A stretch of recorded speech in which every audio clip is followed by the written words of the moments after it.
Hey, it's the Gaming Geek 15 here, and welcome to Black Ops 2 Details Part 2. And in the previous video, we were talking about game modes, how Escort is a new game mode, similar to Search and Destroy in Black Ops 2, how the point streaks are going to be following the same as MW3's system, prestiges, now 15 prestiges and 50 ranks, and the final prestige has 90 levels. Elite 2.0, the things that have been removed from Black Ops 2, such as MOABs and nukes, the Black Ops map designs, sniper rifles being changed, customization, and hardcore.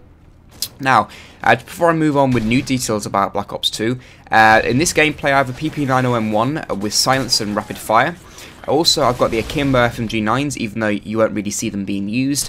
Also got UAV, Care Package and Predator missiles, and the perks for today are Sleight of Hand Pro, Hardline Pro, and Marksman Pro. So, let's talk about Black Ops 2. Now, one of the things being updated for Black Ops 2 is the perk system. They're calling it Perk System 2.0. And it's been upgraded, basically. And there's now two options a perk can advance to. And both require a different challenge to unlock. Once the desired Pro version is unlocked, the player can select that as their perk Pro. Once selected, the only way to choose the other option is by entering Prestige mode. For example, perk slot 1 has the perk called Speed. Speed reduces the time taken to aim down the sight.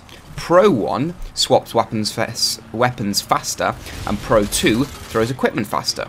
I like to see something that makes you have to work that little bit harder just to add little bits on to your perks. You know, swap weapons faster, throw equipment faster. I think it's a really good idea, rather than just giving you everything handed out on a plate, basically, once you unlock the one perk.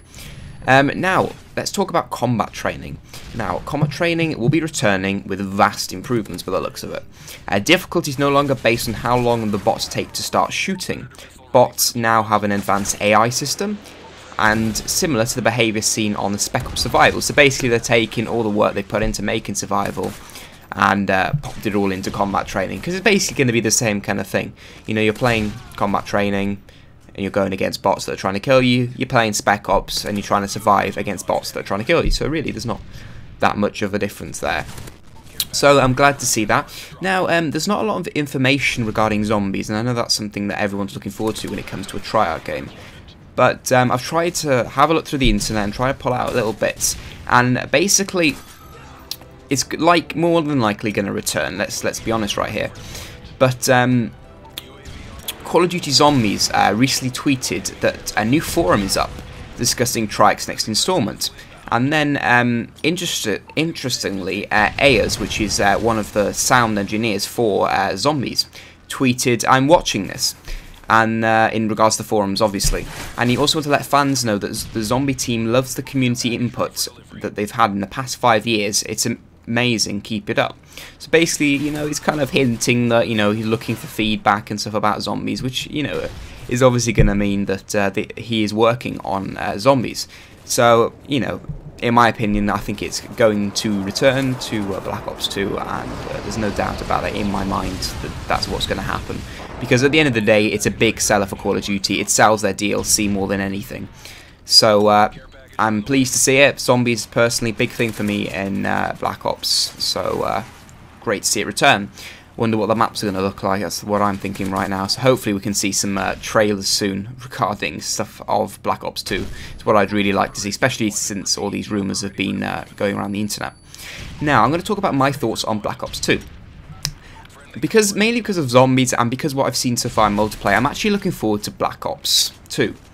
The multiplayer side and the zombies, as I'm saying, is really what's pushing me to, you know, to want to know more information, to research on the internet, everything I know about it, to do this discussion right now.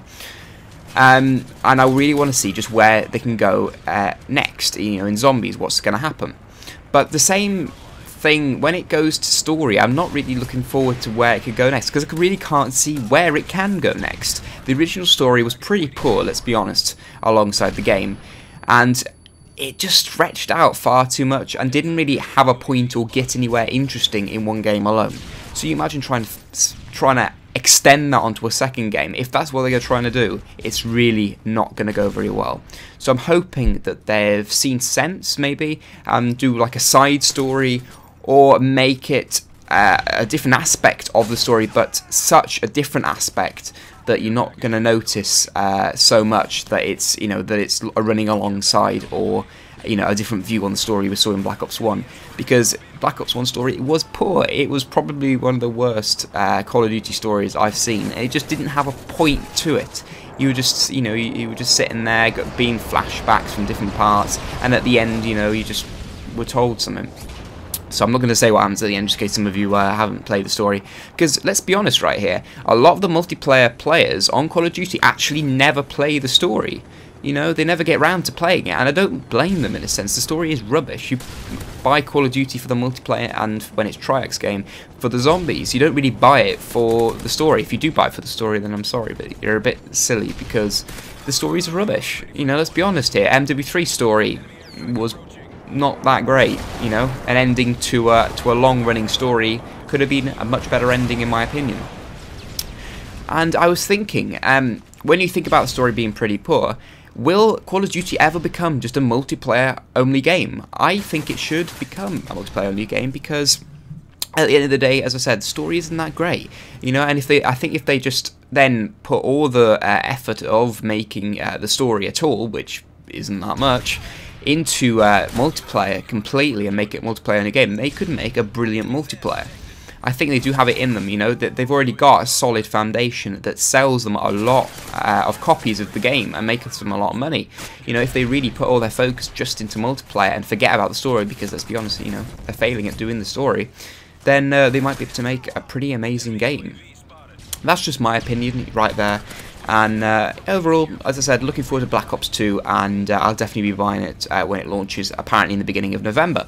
So there you go, good gameplay right there, 30-11. I'm pleased I was actually so tense to the last few moments to get that final kill, and the guy I actually shot there was the guy that was trying to get the final kill before me, so I'm glad I got it right there. Thanks for watching. If you enjoyed, don't forget you can subscribe and like the video, and I will see you with a new video very, very soon.